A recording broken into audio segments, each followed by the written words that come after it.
Hello বন্ধুরা, আশা করি তোমরা সবাই খুব ভালো আছো। গরমে আমাদের না কিচ্ছু খেতে ইচ্ছে করে না, তাই আজকে আমি একদম সব সবজি দিয়ে রুই মাছ দিয়ে পাতলা ঝোল বানাবো। দারুণ লাগবে খেতে।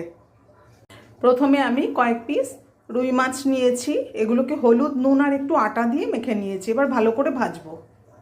আমি এখানে গাজর, ঝিঙে আর আলু বড় বড় করে কেটে নিয়েছি। তোমরা আরও সবজি চাইলে দিতেই পারো।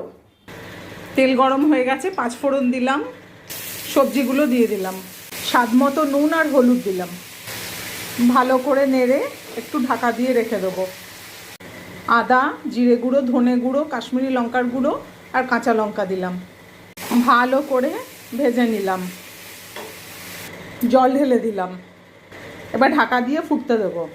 ধনে পাতা আর মাছগুলো দিলাম, এবার সেদ্ধ হতে দেবো। এই যে হয়ে গেছে, দেখো। প্লিজ কমেন্ট করে জানিও কেমন হয়েছে।